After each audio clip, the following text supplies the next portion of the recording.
नमस्कार मिश्रा जी। नमस्कार जी।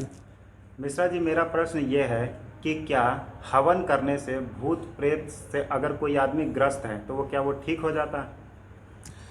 देखिए, हवन प्रक्रिया जो है ये देवी देवताओं का जो भी उपहार हम देते हैं, भोजन देते हैं, हम्म। ये वो प्रक्रिया है। हवन जो हम देते हैं, जो अपने श्रद्धा भाव से जो हम अर्पित करते हैं ईश्वर को, वो हवन के माध्यम से दिया जाता है। ठीक है। तो कहने का मतलब है कि जब हम ईश्वर से कनेक्ट होते हैं, कोई चीज़ हम अग्नि में डालते हैं और किसी न किसी देवी देवता के नाम ही लेंगे। ठीक है। तो उससे क्या होता है कि जो वहाँ पॉजिटिविटी आएगी, ठीक है, उसके प्रभाव से जो वहाँ नकारात्मक शक्ति होगी वो वहाँ से हट जाएगी, भाग जाएगी। या फिर जो इंसान हवन कर रहा है तो कहीं ना कहीं उसके शब्दों के वजह से, जो शब्द उच्चारण कर रहा है, जो मंत्र उच्चारण कर रहा है, उसके वजह से उसके मनो मस्तिष्क में जो है शुद्धता आएगी। और जो नकारात्मक एनर्जी है, जो किसी भी मंत्र से बंधा हुआ नहीं है, ठीक है, किसी भी मंत्र का प्रभाव अगर उस नकारात्मक शक्ति पे नहीं है तो वो वहाँ से स्वतः ही हट जाएगी। अगर कि कोई भी प्रेतात्मा जिसके ऊपर मंत्रों का प्रयोग किया गया हो तो वो चीज़ हवन करने से बिल्कुल नहीं हटेगा, बिल्कुल नहीं, चाहे आप कितना भी हवन कर लो। मैंने कहा हवन का प्रक्रिया सिर्फ ईश्वर को जो हम समर्पित करते हैं, जो उनको भोजन के रूप में जो हम डालते हैं, वही है, और उसके माध्यम से जो है वहाँ तक पहुँचाया जाता है। अब इसको समझने के लिए आपको और थोड़ा सा नीचे जाना पड़ेगा कि जो राजा वो दक्ष थे, दक्ष प्रजापति, उनकी एक पुत्री थी जिनका नाम था स्वाहा। ठीक है। तो उनको जो है एक वरदान मिला था कि भाई आपके द्वारा ही ईश्वर को जो भी चीज़ समर्पित की जाए अग्नि में, हवन कुंड में, वो आपके माध्यम से ही प्राप्त होगा। तो आपने देखा होगा कि करीब करीब हर मंत्रों में स्वाहा स्वाहा जोड़ा गया है, क्योंकि स्वाहा जो है अग्निदेव की पत्नी है। ठीक है।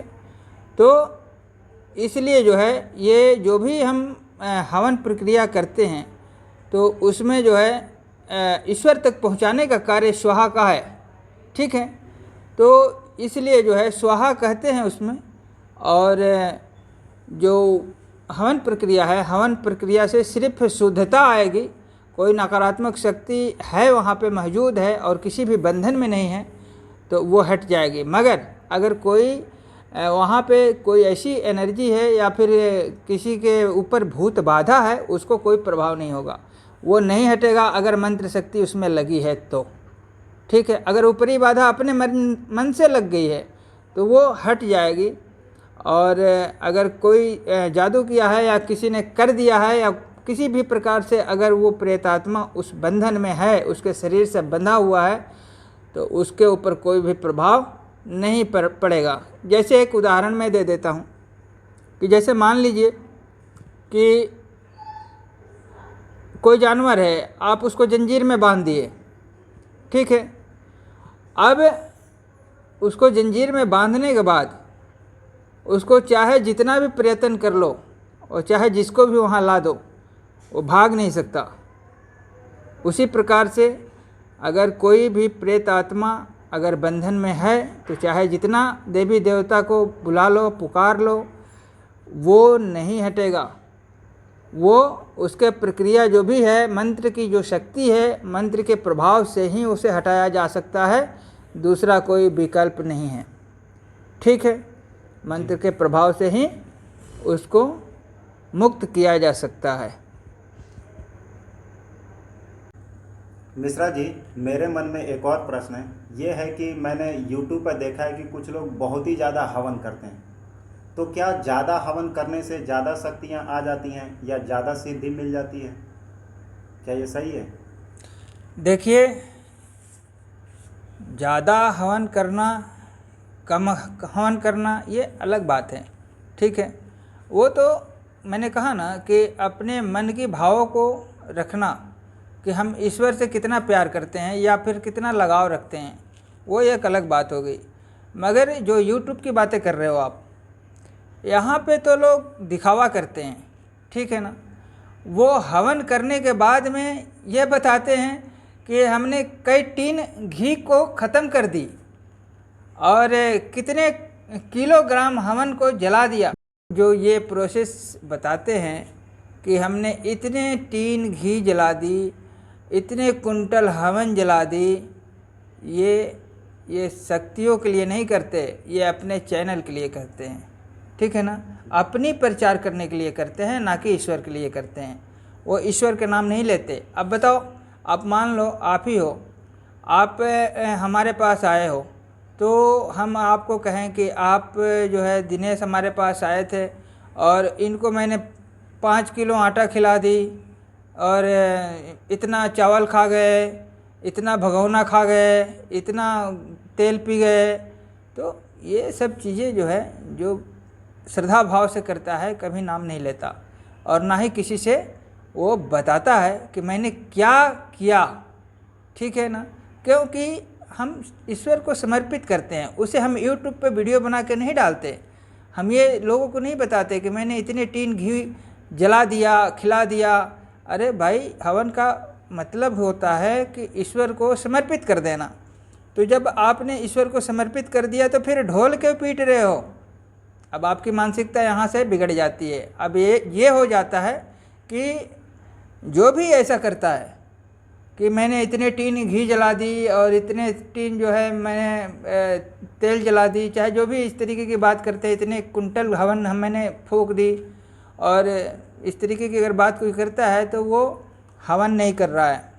वो क्या कर रहा है? वो अपने माया जाल में लोगों को फंसा रहा है, ठीक है। वो हवन बिल्कुल नहीं कर रहा है।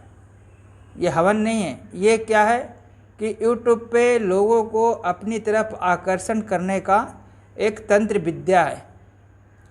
ये तंत्र विद्या के प्रभाव से लोग उनके तरफ खींचे चले आते हैं। जो भी कार्य को करते हैं वो एक तंत्र विद्या है। हवन कुंड बना लेना और उसमें हवन करते रहना और लोग उसे देखते रहें, और लोगों को, भाई जो सीधे साधे लोग हैं, जो जिनको कुछ नहीं पता है, वो तो उनकी बातों में आ जाते हैं ना।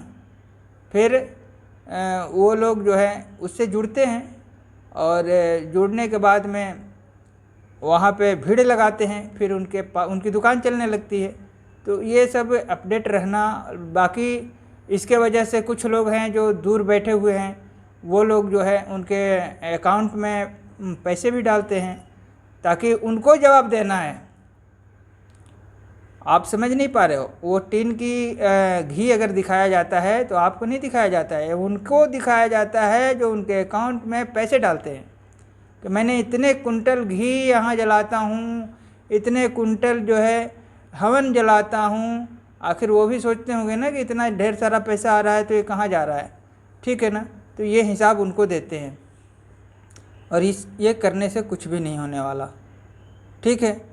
और ये तो बस ये दुकानदारी है। हवन करने वाला कभी नाम नहीं लेता, हवन करने वाला कभी अपनी सामग्री को नहीं जुड़ाता, हवन करने वाला प्रेम भाव से पूजा करता है। मगर जिसको अपनी दुकान चलानी है वो हर एक चीज़ को गिनती रखता है और हर एक चीज़ यूट्यूब पर समझाता है, बताता है कि मैंने इतने किलो बतासा डाल दी, इतने किलो घी डाल दी, इतने कुंटल हवन सामग्री डाल दी। वो उसकी दुकान चलाने की एक प्रक्रिया है, ठीक है ना। तो ये चीज़ें होती हैं हवन से, ठीक है।